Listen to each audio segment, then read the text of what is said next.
प्रभु यीशु मसीह के मधुर नाम में एक बार फिर से आप सबों का स्वागत है YouTube के इस आराधना में। धन्यवाद करते हैं प्रभु को कि उसने फिर से हम सबों को अपनी महिमा के सिंहासन के पास आने का अवसर दिया है। और निश्चित जो गवाहियां और जो आज का वचन है वो प्रभु के द्वारा ठहराया गया है और इसके अंदर हम आशीषित हों, ऐसा उस ईश्वर की मर्जी है। तो आइए हम सर्वोपस्थित, सार्वभौमिक, हर जगह विराजमान रहने वाले उस परमेश्वर को प्रार्थना के साथ उसकी संगति में आकर उसे धन्यवाद दें। अनुग्रहकारी दयालु पिता परमेश्वर, इस विश्राम दिन की सुबह प्रभु एक बार फिर से हम आपको धन्यवाद करते हैं। धन्यवाद करते हैं मेरे राजा कि आपने हमें एक बार फिर से अपने विश्राम दिन के अंदर हम सबों को अपने वचन का वो प्रकाश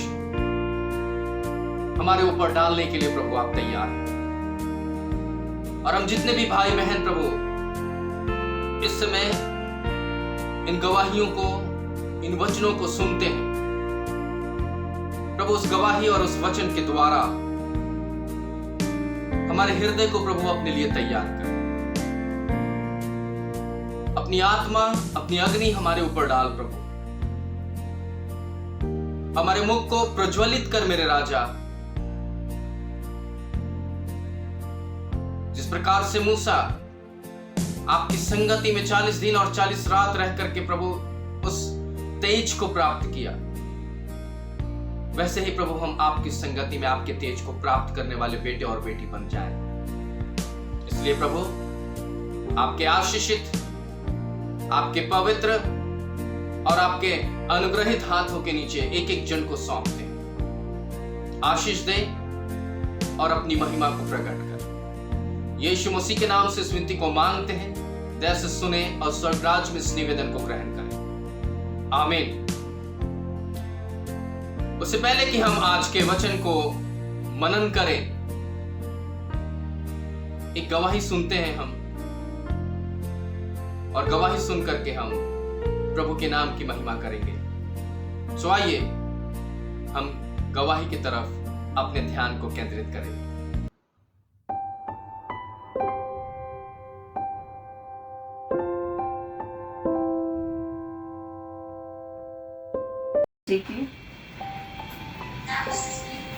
आज प्रभु ने मुझे आप लोगों के समक्ष गवाही देने के लिए तैयार किया है और मैं अपनी गवाही जो मेरे साथ हुआ है पिछले महीने से, उसको मैं आप लोगों के समक्ष कर सकूं, बता सकूं। 25 तारीख को मेरे पति का देहांत हुआ था। मैं उस समय बहुत ही तकलीफ में थी और मैं सदमे में आ गई। उस समय मेरे पास कोई भी नहीं थे सिवाय मेरे बच्चों के, और मैं असहाय हो गई और मैं बेहोश सी पड़ी रही। बहुत दिन तक पड़ी रही। मेरे बच्चे उठा करके डॉक्टर के पास ले गए, सब इलाज वगैरह कराए तो मेरा निकला कि प्लेटलेट कम है, हीमोग्लोबिन कम है और मैं सदमे में आ गई हूँ। इसलिए मेरे को चेस्ट पेन और ये सब हो रहा था। डॉक्टर एक्सरे वगैरह भी कराए और मैं बहुत बेचैन रहने लगी, बहुत ही बेचैन रहने लगी। मेरे बच्चे बहुत घबरा गए कि यदि माँ को कुछ हो गया तो हम लोग क्या करेंगे। हम लोग तो अभी असहाय हैं, कौन हमारी मदद कर सकते हैं। परंतु सब प्रभु ने हम लोगों की मदद की। और जब मैं बहुत ही ज़्यादा परेशान थी, मैं बिस्तर से उठ नहीं पा रही थी, मेरे बच्चे परेशान थे, रात दिन जगे हुए रहते थे कि क्या होगा, अब कोई कुछ नहीं जानता था। पर इस दरमियान जो हमारे पास्टर जी हैं, वो सुबह दोपहर शाम जिस समय भी हो वो दुआ में मुझको याद करते थे और जिस समय भी वो मेरे को दुआ में मेरे साथ दुआ करते थे, मेरे कान के पास मेरे बच्चे लगा के रखते थे, मैं भी पकड़ के रखती थी। और मैं इस हालत में थी कि सिर्फ मेरे को अपने पति का ही आवाज़ कान में आता था कि मैं तुम्हारे साथ हूँ, मैं तुमको छोड़ूंगा नहीं। और मैं जब जब करवट लेती या कुछ भी लेती, मैं बेचैन हो जाती थी इस वर्ड से, और ऐसा लगता था कि मैं अब नहीं बचूंगी। तो मैं प्रभु से दुआ की या तो तू मेरे को बचा ले मेरे बच्चों के लिए, और नहीं तो तू जो चाहता है वो कर। और उसी दिन पास्टर जी का अचानक फोन आता है, और उसी समय पास्टर जी से बोलती हूँ कि पास्टर जी मेरे लिए दुआ कीजिए। मैं खूब रो रो के बोलने लगी, मेरे लिए दुआ कीजिए। ये जो शब्द मेरे कान में आ रहे हैं, ना मैं सो पा रही हूँ, ना दिन में ना रात में, आप दुआ करें ताकि प्रभु मुझे कुछ ताकत दे, सामर्थ्य दे। और पास्टर जी का उस दिन का दुआ, प्रभु मेरे में इतना सामर्थ्य दिया कि मैं सब कुछ भूल गई, और मेरे को नींद भी आने लगी। उसके पहले नींद की दवा भी खाती थी, तब भी नींद नहीं आती थी, न दिन में सोती थी न रात में सोती थी। परंतु जब पास्टर जी ये सब दुआ जो किए मेरे साथ, उस दिन से मैं बिना दवा के सोने लगी। और पहले तो कुछ नहीं खा पाती थी, ये लोग सब थोड़ा फ्लूइड में रखते थे, ORS पिला पिला करके रखते थे। दवा डॉक्टर साहब लिख दिए थे, हार्ट, लीवर, किडनी और भी मेडिसिन है जो चल रही थी। शुगर बढ़ गया मेरा, हाई BP था, और मैं बहुत ही कमज़ोर हो गई थी। मैं उस अवस्था को विवरण नहीं कर सकती कि मैं किस हालत में थी। और मेरे बच्चे बहुत घबरा गए थे। मेरे छोटे छोटे नाती लोग दुआ करते थे प्रभु से, हे यीशु मसीह मेरे नानी को बचा लो, हे यीशु मसीह मेरे नानी को बचा लो। और मैं बहुत ही ईश्वर को धन्यवाद देती हूँ कि वो मुझ पर इतना बड़ा सामर्थ्य और अनुग्रह मेरे सर पे रखे कि मैं आज आप लोगों के सामने जिंदा बैठी हुई हूँ। और प्रभु मुझ पर दया किए हुए हैं, मेरे घर पे भी, मेरे बच्चे भी। उसी दरमियान मेरा छोटा नाती भी बहुत ज़्यादा बीमार पड़ गया, एकदम उसको लैट्रिन रुकता ही नहीं था। डॉक्टर के पास ले गए, वो भी एकदम बिस्तर पे सट गया। परंतु प्रभु वहाँ पर भी अपना अनुग्रह दिखाया, वहाँ पर भी हम लोगों को आशीष दी, और वो बच्चा भी धीरे धीरे करके वो भी ठीक होने लगा।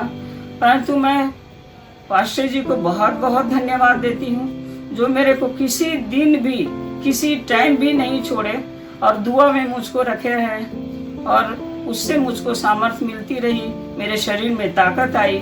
प्रभु ने मेरे साथ बहुत बड़ा चमत्कार किया, जो मैं आप लोगों के सामने हूँ। और आप लोग भी अपने दुआ में मुझको याद किए, इसके लिए मैं बहुत बहुत धन्यवाद देती हूँ।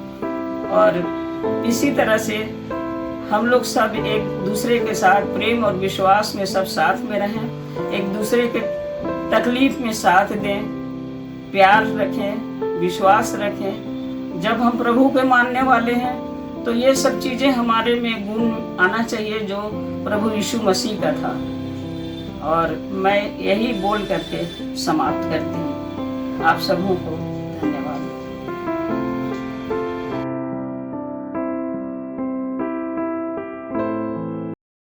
सच में मेरे अजीज भाई और बहनों, इस सुंदर गवाही के द्वारा प्रभु हमें आत्मिक रीति से तैयार करना चाहता है। हम तो कुछ एक घटनाक्रम को लेकर के ही गवाही में आगे बढ़ते हैं, लेकिन वो परमेश्वर, वो प्रभु यीशु मसीह, वो पवित्र आत्मा प्रत्येक दिन, प्रत्येक घड़ी हमारे लिए एक गवाही को ठहराता है। और निश्चित आप जितने लोग हमारे साथ जुड़ करके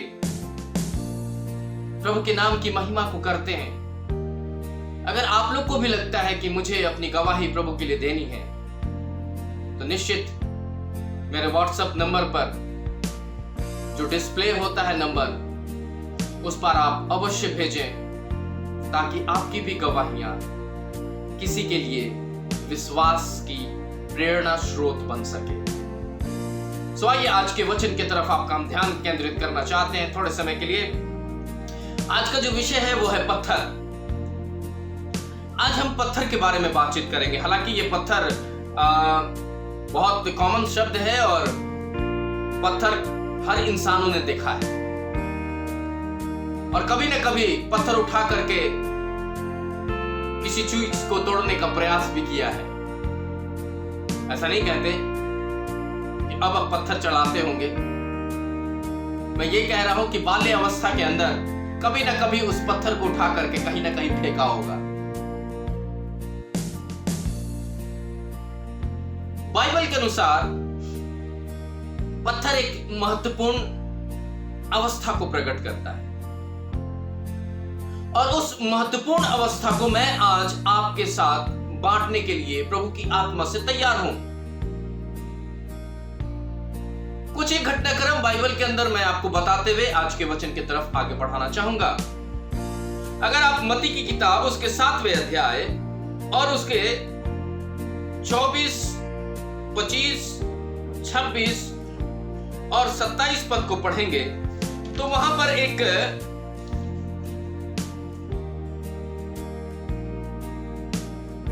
बुद्धिमान और मूर्ख की तुलना की गई है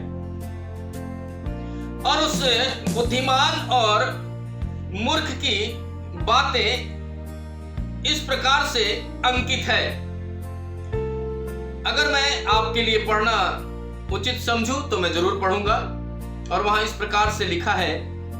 मत्ती की किताब उसका 7वां अध्याय और उसका 24, 25, 26 और 27 पद लिखा है। इसलिए जो कोई मेरे इन वचनों को सुनकर उन पर चलता है वह उस बुद्धिमान मनुष्य के समान है जिसने अपना घर चट्टान पर बनाया।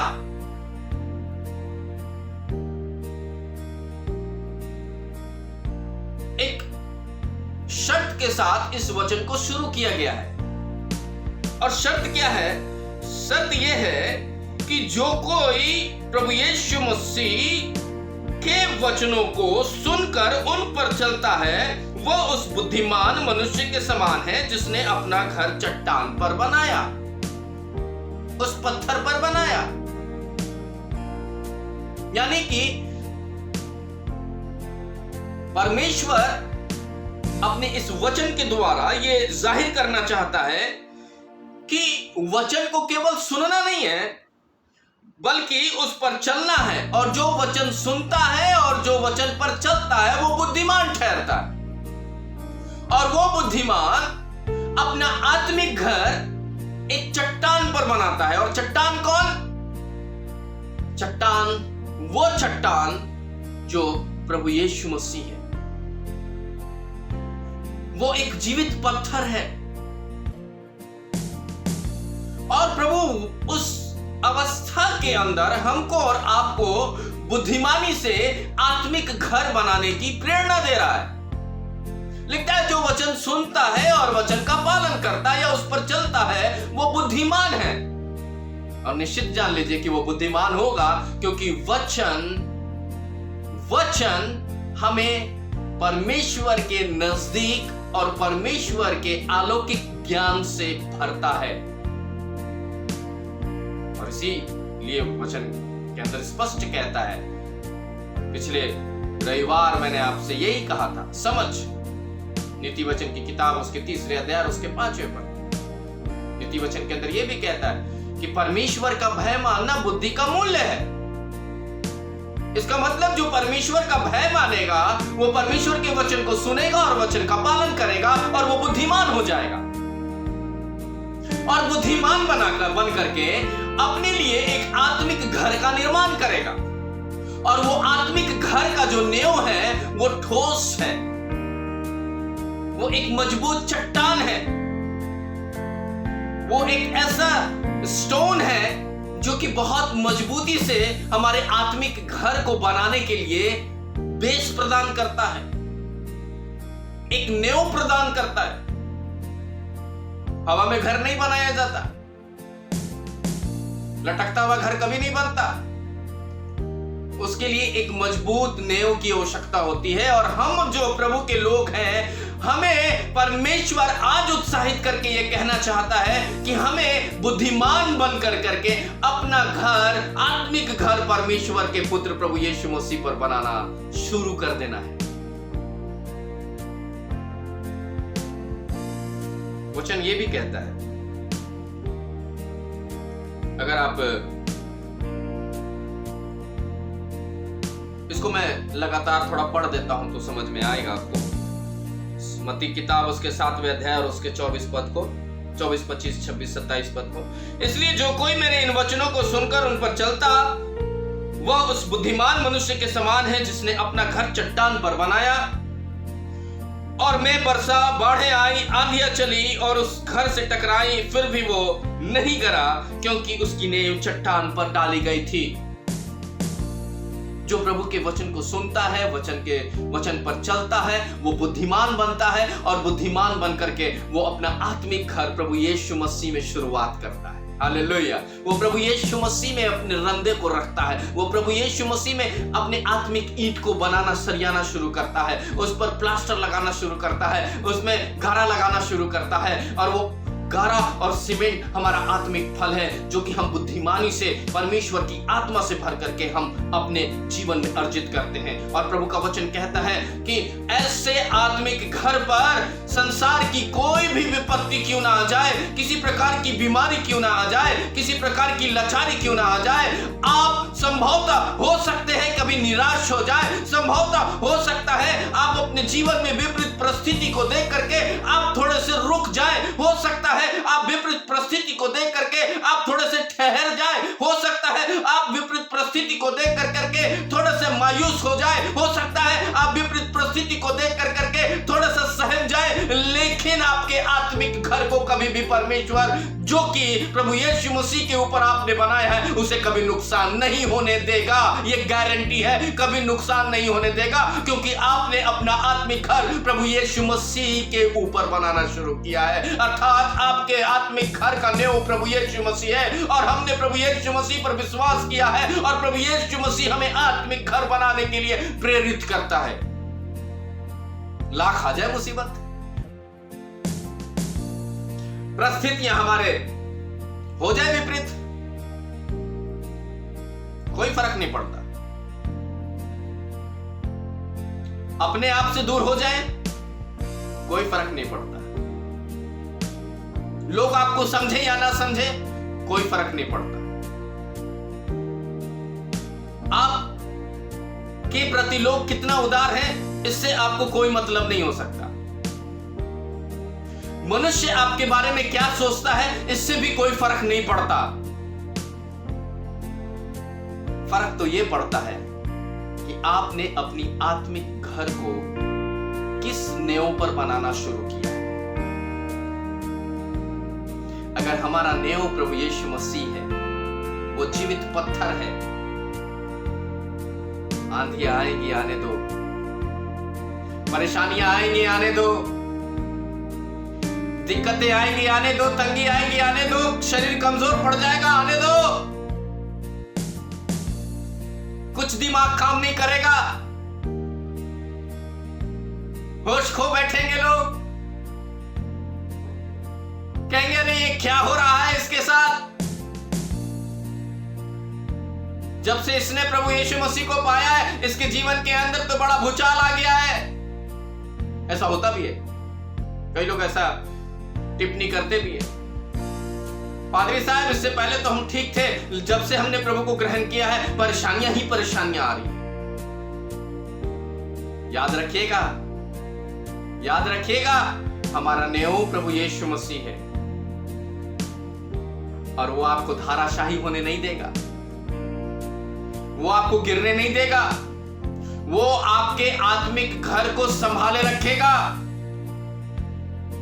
शैतान और शैतान की युक्तियां और निश्चित आपके घर और घर के लोग, हो सकता है आपके पड़ोसी, आपके मित्र, संग संबंधी आपको और आपके जीवन को तबाह करने का प्रयास करेंगे।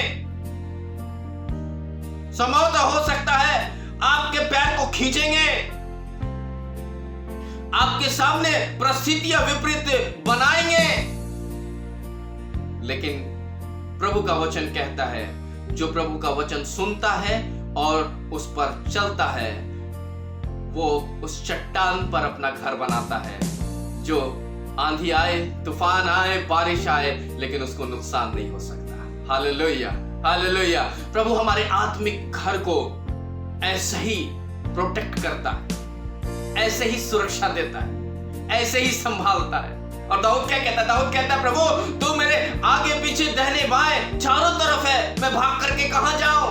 वो हमें प्रोटेक्ट करता है, हमारे दाहिने, हमारे आगे, हमारे पीछे, हमारे बाएं, सब तरफ तो प्रभु है। वो सर्वव्यापी परमेश्वर है, वो सर्व उपस्थित परमेश्वर है। वो हमारे जीवन के अंदर अपनी उपस्थिति को दर्ज कराता है, वो अपनी उपस्थिति को प्रकट करता है, वो अपने एहसास को हमारे जीवन के अंदर आशीषों के रूप में प्रकट करता है, सुरक्षा के रूप में प्रकट करता है, अनुग्रह के रूप में प्रकट करता है। और हम और हमारा परिवार और हमारा घराना प्रभु में सुरक्षित पाया जाता है, क्योंकि हमने नेव प्रभु यीशु मसीह को ठहराया है, जीवित पत्थर को ठहराया। Hallelujah, hallelujah. और वो जीवित पत्थर, वो चाहता है कि हम भी जीवित पत्थर के रूप में बन जाएं। हमारा भी आत्मिक घर उस जीवित पत्थर पर रंदे के रंदा रखते हुए, अर्थात आत्मा और आत्मा और आत्मा और आत्मा पर रखते हुए हम अपने आत्मिक घर को दृढ़ बनाते चले जाएं। क्या कभी आपको नहीं लगता? क्या कभी आपने अपने आत्मिक जीवन के बारे में ऐसा महसूस नहीं किया? क्या आपने कभी ऐसा नहीं सोचा कि मेरा आत्मिक घर बहुत सुंदर हो? मेरे अजीजों, जब हम संसारिक घर के अंदर रंग रोगन करते हैं, उसे सजाते संवारते हैं, कई तो अपने घरों के अंदर इंटीरियर डेकोरेशन एक्सपर्ट को बुला करके अपने घर को सुसज्जित कराते हैं ताकि उनका घर अच्छा लगे,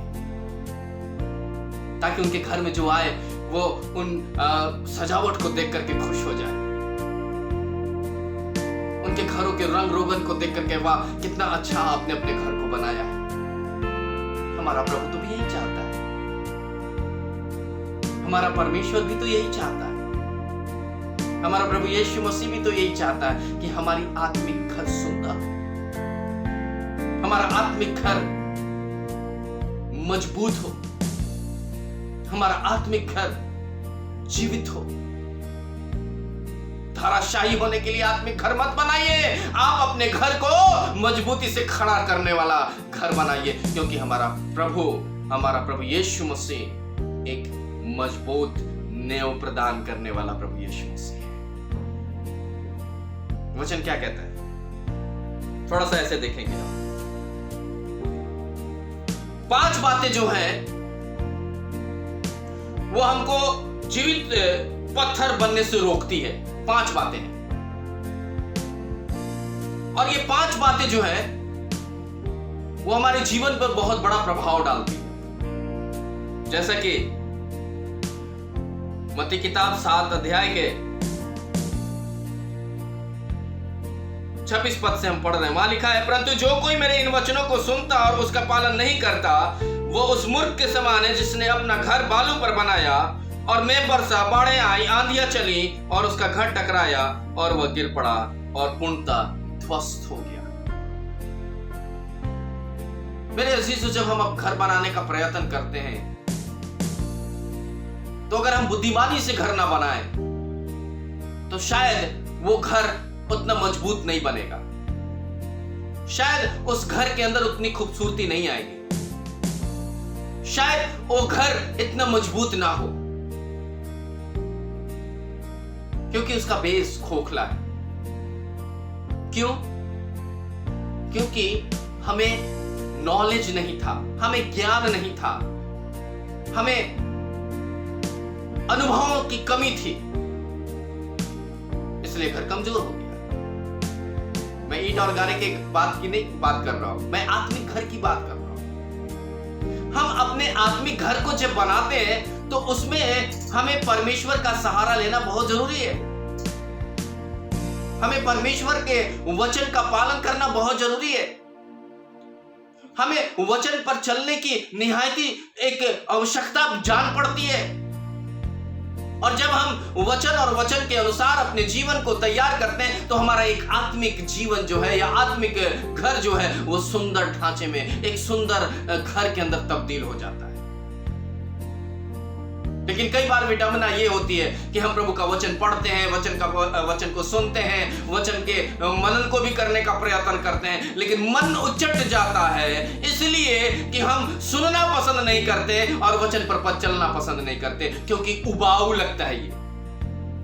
और जब उबाऊ लगेगा तो निश्चित हमारा घर, आत्मिक घर जो है वो खोखला होगा। जरा सा भी परिस्थितियां हमारे विपरीत हुई और वो आत्मिक दशा बिखर जाएगी, वो आत्मिक घर बिखर जाएगा, ढह जाएगा। और वो इसलिए क्योंकि परमेश्वर हमें अपने ज्ञान से जब भरता है, परमेश्वर जब अपनी आत्मा से भरता है, परमेश्वर अपने वचन का ज्ञान हमारे अंदर डालता है, जब परमेश्वर हमें अपने वचन से हमें ललायित करता है, हमें प्रकाशन देता है, जब हमें ललायित कर करके हमको उस प्रकाशन के अंदर चलाने का प्रयत्न करता है, अगर हम अपनी इच्छा को परमेश्वर के प्रति उदार करते हुए उस वचन को सुनते और पालन करते हैं तो निश्चित हमारा आत्मिक घर दृढ़ होता है। लेकिन कहीं ना कहीं अगर हम मूर्खता कर बैठे, मूर्खता कैसे कर बैठते हैं, ये 5 चीजें हैं जो मूर्खता करने के लिए विवश करती है। पहली चीज जो है वो है बैर भाव। दूसरी चीज है निंदा। तीसरा है छल। चौथा है पाखंड और 5वां है द्वेष। और ये चुनौती जो है ना, ये 5 बातों की चुनौती जो है हम देखेंगे रोमियो की किताब उसका 8वां अध्याय और उसके 13 पद में। रोमियो की किताब उसका 8वां अध्याय और उसका 13 पद क्या लिखता है, देखिए लिखता है, क्योंकि यदि तुम शरीर के अनुसार जीवन बिता रहे हो तो तुम्हें अवश्य मरना है, परंतु यदि आत्मा के द्वारा शरीर के कार्यों को नष्ट कर रहे हो तो तुम जीवित रहोगे।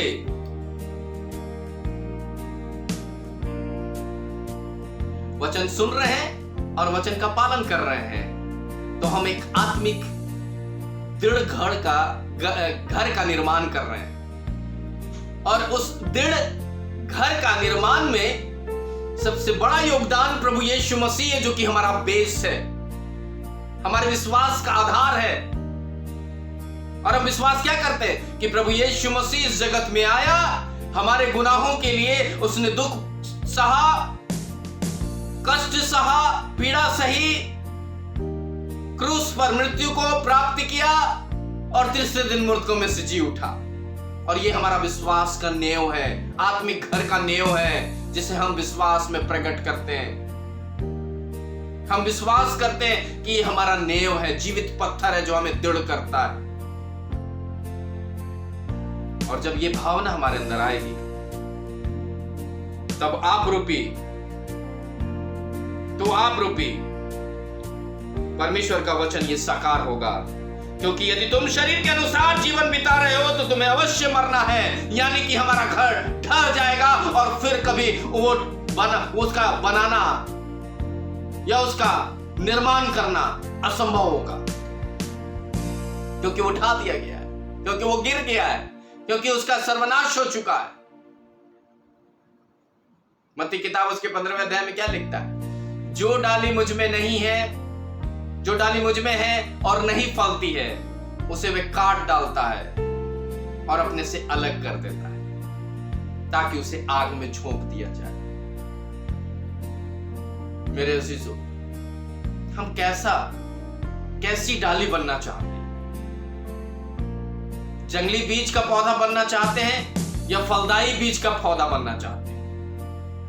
हम क्या बनना चाहते हैं? सबसे पहली बात है, हम क्या बनना चाहते हैं? जीवित पत्थर या ऐसा पत्थर जिसमें जान नहीं है?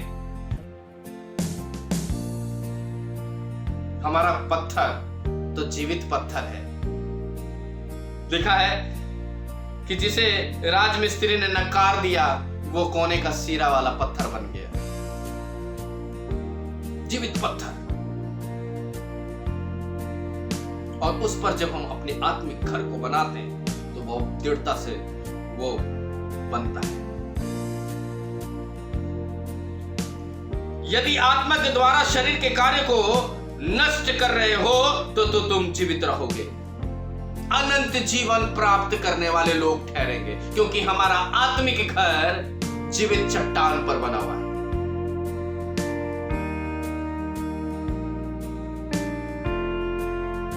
जीवित पत्थर बनने के लिए विश्वास की भी आवश्यकता है और वचन की भी आवश्यकता है। अगर रोमियो किताब उसके 10वें अध्याय और उसके 17 पद को पढ़े तो वहां पर इस बात का वर्णन है। लिखा है, अतः विश्वास सुनने से और सुनना मसीह के वचन के द्वारा होता है। हम अपने आत्मिक घर को कैसे बनाएंगे? निश्चित हमें किसी ना किसी ने किसी के द्वारा प्रभु के वचन को सुना, और आज हम सौभाग्यशाली भाई और बहन हैं कि हम प्रभु के वचन को सुनने वाले, प्रभु के वचन का पालन करने वाले और अपने आत्मिक घर को बुद्धिमानी से बनाने वाले लोग ठहरते हैं, क्योंकि हमने कभी ना कभी तो प्रभु के बारे में सुना और उसको अपना उद्धारकर्ता स्वीकार कर लिया, यानी कि अपने आत्मिक घर बनाने के लिए उस जीवित चट्टान को चुन लिया। और जब चुना, हम अपने आत्मिक घर का प्लॉट खरीद लिए, हमने जगह खरीद लिया कि हमारा आत्मिक घर जीवित रहे, अनंत में प्रवेश करे। आज लोग घर बनाते हैं तो बड़ा खुश होते हैं ना कि मैंने अपना घर बनाया है, बड़ा अच्छा लोकेशन है, बड़ी अच्छी जगह है, एकदम रोड साइड है, बिल्कुल फ्रंट साइड में है, कॉर्नर प्लॉट है, मतलब उस प्लॉट के बारे में बहुत सारी बातें करते हैं। कभी किसी को आपने अपने आत्मिक जीवन के घर के बारे में बात करते हुए देखा है क्या? कभी किसी को आपने ये सुनते हुए देखा है क्या कि मेरा आत्मिक घर का जो प्लॉट है वो बड़ा सुंदर प्लॉट है, बड़ा ही मजबूत प्लॉट है, बड़ा ही उम्दा प्लॉट है, जो हमारे आत्मिक घर को, जब आत्मिक घर मेरा उस पर बन रहा है तो बड़ा सुंदर दिख रहा है। अभी तो वो थोड़ा सा ही उठा है, अभी लिंटर बेस पर भी नहीं आया है, लेकिन इतना सुंदर दिख रहा है। कभी किसी को ऐसा सुने में बोलते हुए देखा है आपने? सुना है आपने कभी? नहीं, क्योंकि हम इस तरफ ध्यान ही नहीं देते कि हमारा आत्मिक घर बन भी रहा है कि नहीं बन रहा है। हमारे आत्मिक घर का जो चट्टान, जो बेस है, वो जीवित है भी कि नहीं है। और वचन क्या कहता है? वचन तो साफ कह रहा है कि परमेश्वर का वचन क्या करता है? परमेश्वर का वचन 8:17 में लिखता है, रोमियो किताब उसके 10वें अध्याय और उसके 17 पद में लिखता है, अतः विश्वास सुनने से और सुनना मसीह के वचन के द्वारा होता है। परिस्थिति यही है हमारे साथ कि ना हम परमेश्वर के वचन को सुन पा रहे हैं और ना परमेश्वर के वचन का पालन कर पा रहे हैं, तो हमारा आत्मिक जो घर है वो कैसे बनेगा? आत्मिक घर का ढांचा कैसे तैयार होगा? इफिसियों 4 उसके 11 और 12, 13, 14, 15 पद में लिखा है कि जब बुरा हटेगा तभी परिपूर्ण जीवित पत्थर हम बन पाएंगे। 5 चीजें हमको रोकती हैं: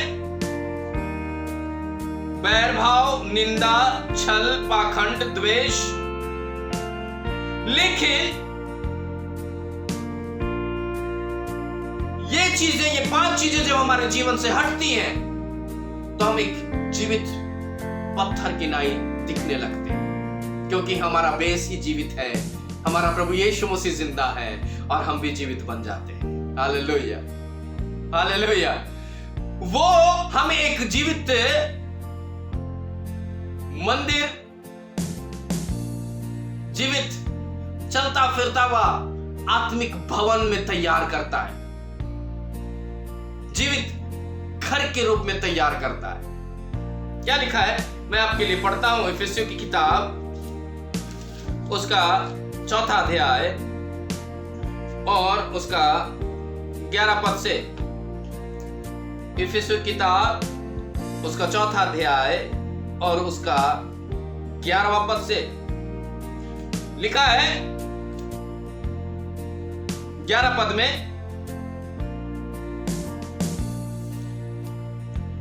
उसने कुछ को प्रेरित, कुछ को भविष्यवक्ता, कुछ को सुसमाचार प्रचारक, कुछ को पास्टर और कुछ को शिक्षक नियुक्त करके दे दिया।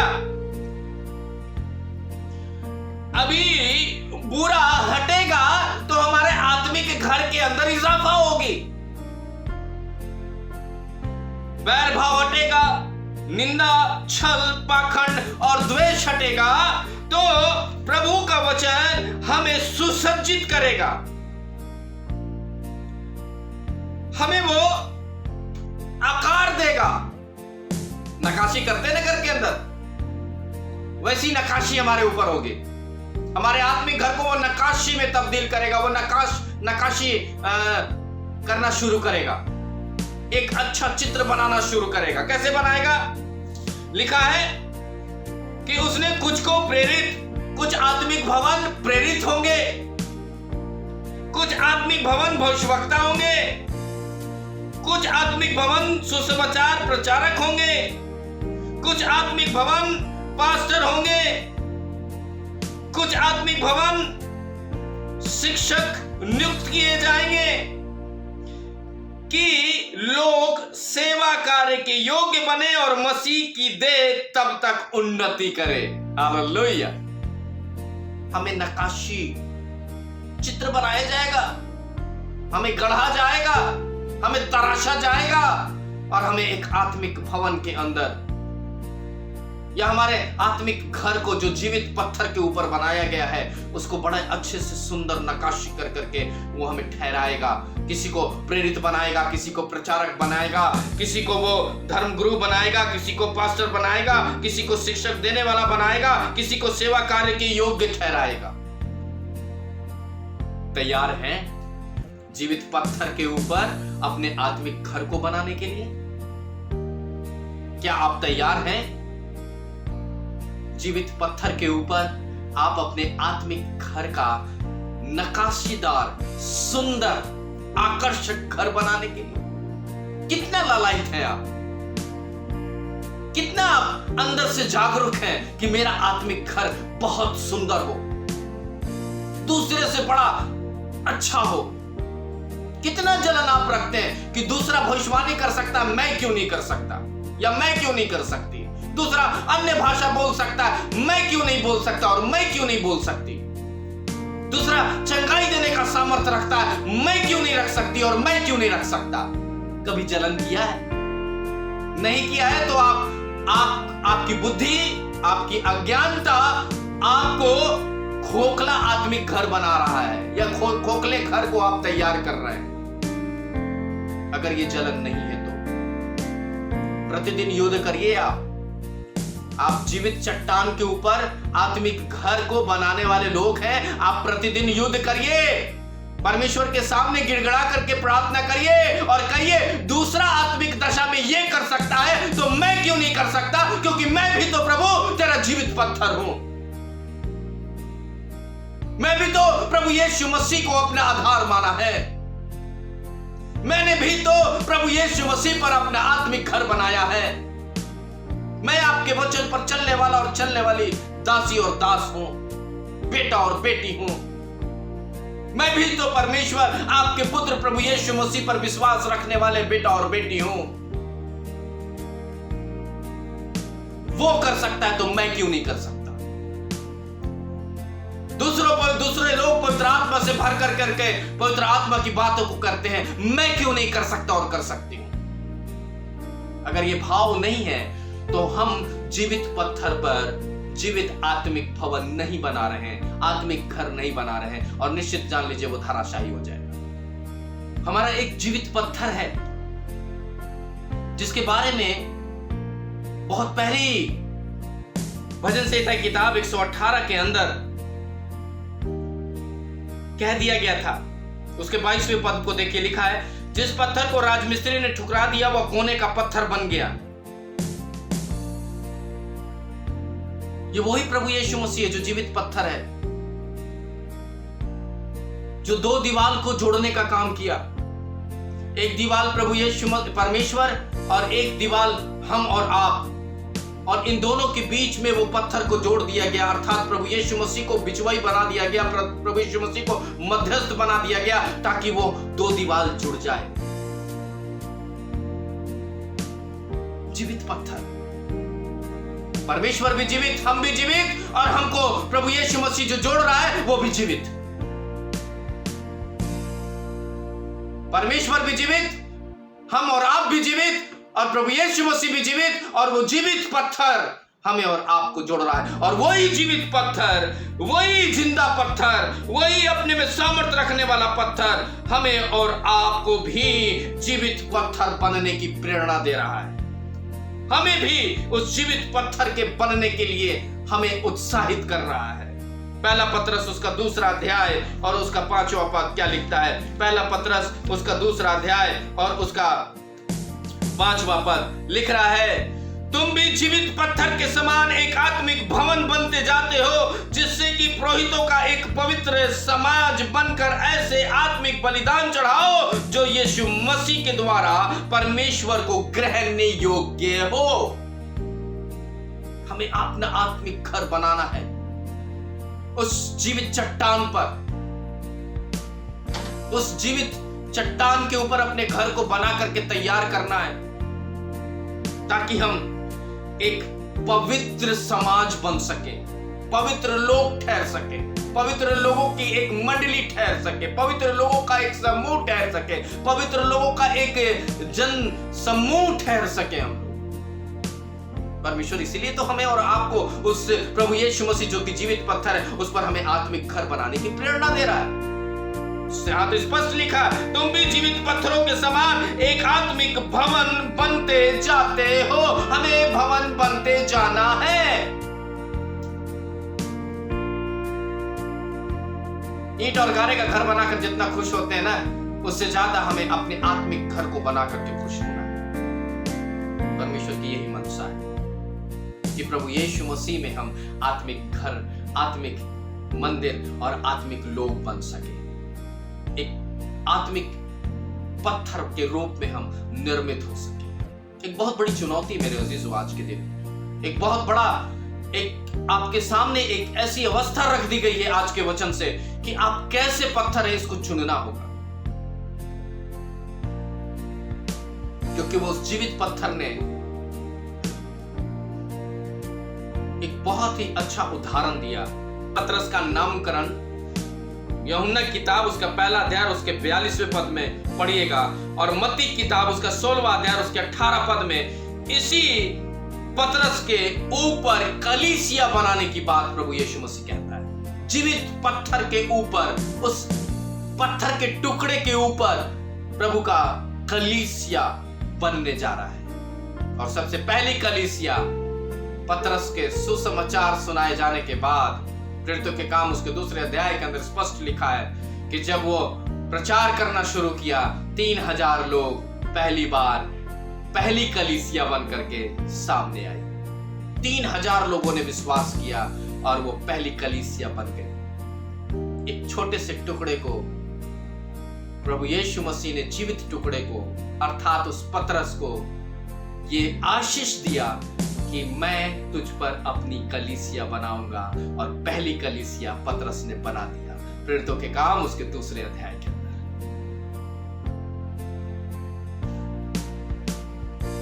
अब थोड़ा ऐसे मैं आपको बताऊंगा। ये एक बहुत बड़ी चुनौती है कि आप कैसे अपने जीवित आत्मिक भवन को, घर को आप बनाएंगे, कैसे उसमें नक्काशी होगी, कैसे आप उसको सुसज्जित करेंगे, कैसे आपका इंटीरियर डेकोरेशन होगा, कैसे आप सुंदर दिखेंगे।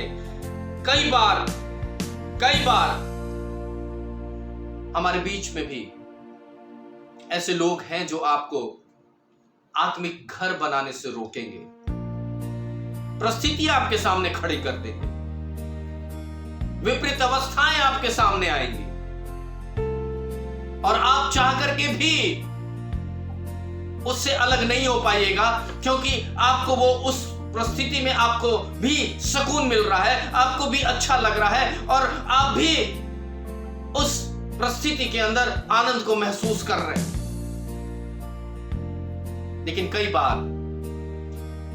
बार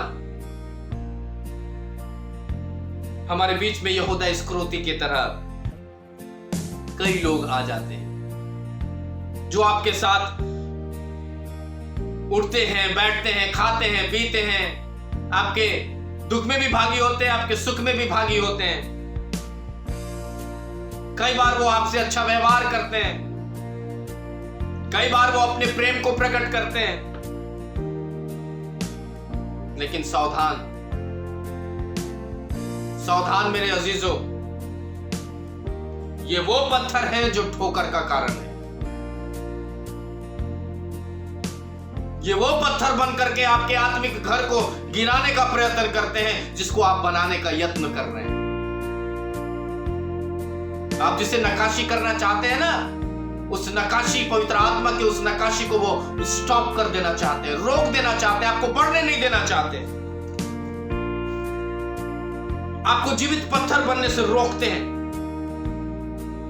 ऐसे निर्जीव पत्थर से अपने आप को अलग कर लीजिए। वक्त रहते ही आप सचेत हो जाइए और उनको अपने जीवन से निकाल फेंकिए, उनको अपने जीवन से अलग कर दीजिए। ऐसे ढकोसलेबाज लोगों को, ऐसे लोगों को जो आपके आत्मिक जीवन को तबाह करना चाहते हैं, ऐसे लोगों को जो आपके आत्मिक जीवन पर अपना अधिकार जमाना चाहते हैं, ऐसे लोगों को अपने जीवन से अलग कर दीजिए।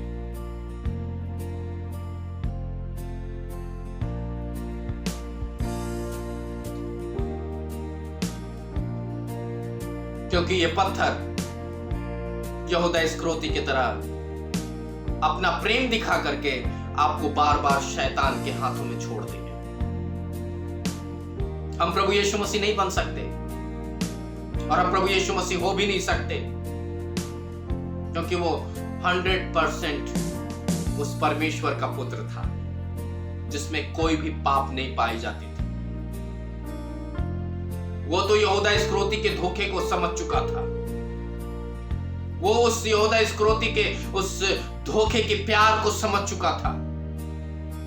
लेकिन उसको तो परमेश्वर की योजना को, अपने स्वर्गीय पिता की योजना को पूरा करना था, और हमें और आपको भी उसी स्वर्गीय पिता की योजना को पूरी करनी है। इसीलिए ऐसे धोखेबाजों को अपने जीवन में प्रवेश करने मत दीजिए। अगर है तो उनसे अलग हो जाइए, क्योंकि केवल वो आपको ठोकर देंगे, केवल वो आपके जीवित पत्थर को बनने से आपको रोक के रखेंगे, आपको जीवित घर बनने से रोक देंगे।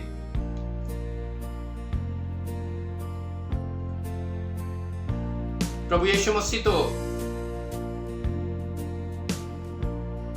परमेश्वर की योजना को पूरी करने के लिए ये सब कुछ सह गया। आप और हम नहीं सह सकते। आप और हम लड़खड़ा जाएंगे ठोकर लगने से, ऐसे पत्थर से जो कि आपको ठोकर दिला रहा है। आप लड़खड़ा करके गिरने लगिएगा, हो सकता है आप गिर भी जाइए, क्योंकि हम अभी दौड़ पूरा किए नहीं है, हम दौड़ रहे हैं। और इस दौड़ते समय में, इस दौड़ते हुए अवस्था में ऐसे पत्थरों को नजरअंदाज करना है जो आपको ठोकर दिलाती है और आपके आत्मिक घर को बनाने से रोकती है। दूर हो जाइए ऐसे लोगों से और आप जीवित पत्थर बनने का प्रयत्न करिए। और जब आप जीवित पत्थर बनिएगा तो आपका न्याय भी जीवित पत्थर के ऊपर ही होगा, क्योंकि प्रभु यीशु मसीह एक जीवित पत्थर है और उसके ऊपर आप जब अपने घर को बनाइएगा तो वो घर भी जीवित होगा और आपका आत्मिक घर भी जीवित होगा और आप अनंत घर जो कि आप बना रहे हैं वो अनंत घर में वो आत्मिक घर प्रवेश करने पाएगा।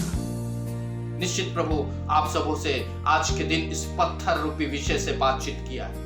अगर किया है, अगर आप संभल जाए तो अच्छी बात है, अगर आप चेत जाए तो अच्छी बात है, क्योंकि आपको जीवित पत्थर बनना है, ठोकर वाला पत्थर नहीं बनना है। आप किसी के लिए ठोकर का पत्थर मत बनिए, क्योंकि प्रभु ने आपको अपने वचन को सुनने वाला और वचन पर चलने वाला बेटा और बेटी बनाया है। और वो चाहता है कि आप और आपका घर, आत्मिक घर जीवित दिखाई दे, आत्मिक जीवित घर दिखाई दे, दूसरों के लिए नमूना दिखाई दे, दूसरों के दृष्टि में एक भला घर दिखाई दे, और वो भी प्रेरित हो कि हम भी ऐसा घर बना सके। प्रभु आपको एक जीवित पत्थर के ऊपर एक जीवित घर बनाने के लिए आमंत्रित कर रहा है। आप अगर स्वीकार करते हैं तो प्रभु आपको निश्चित अपने वचन का पालन करने वाला और उस वचन पर चलने वाला बनाएगा। प्रभु आप सबको आशीष दे। आइए हम प्रार्थना करेंगे। अनुग्रहकारी दयालु पिता परमेश्वर, स्वर्ग और पृथ्वी के मालिक, हमारे राजा मुक्तिदाता, प्रभु हम आपका धन्यवाद करते हैं कि आपने प्रभु आज अपने वचन से उत्साहित किया, एक उत्तम कलाम हमारे लिए रखा प्रभु, जिसमें कि आपकी योजना यही है कि हम जीवित पत्थर बने, जीवित घर बनाए, और वो भी आपके वचन पर चल करके, आपके वचन को सुन करके, आपके वचन का पालन करके बुद्धिमानी से अपने आत्मिक घर का निर्माण करें। जितने भाई बहन इस वचन को सुना है प्रभु जी, उनके हृदय से बातचीत कर। धन्यवाद करते हैं प्रभु कि प्रार्थना आपने सुना है। यीशु मसीह के नाम से इस विनती को मांगते हैं, जैसे सुने और स्वर्ग राज में इस निवेदन को ग्रहण करें। आमीन। ये हमारे पिता, तू जो स्वर्ग में है, तेरा नाम पवित्र माना जाए, तेरा राज आवे, तेरी इच्छा जैसे स्वर्ग में पूरी होती है वैसे पृथ्वी पर भी हो। हमारे प्रतिदिन की रोटी आज हमें दे, और जैसे हमने अपराधियों को क्षमा किया है, तू हमारे अपराधों को क्षमा कर। हमें परीक्षा में न डाल, बल्कि बुराई से बचा, क्योंकि राज, पराक्रम और महिमा सदा तेरी है। आमीन। हमारे प्रभु यीशु मसीह का प्रेम, अनुग्रह, दया और शांति हम प्रत्येक विश्वासी जनों पर जो इस समय इन वचनों को सुना है, जब तक प्रभु यीशु मसीह ना आ जाए, युगान युग उन पर होती रहे। आमीन।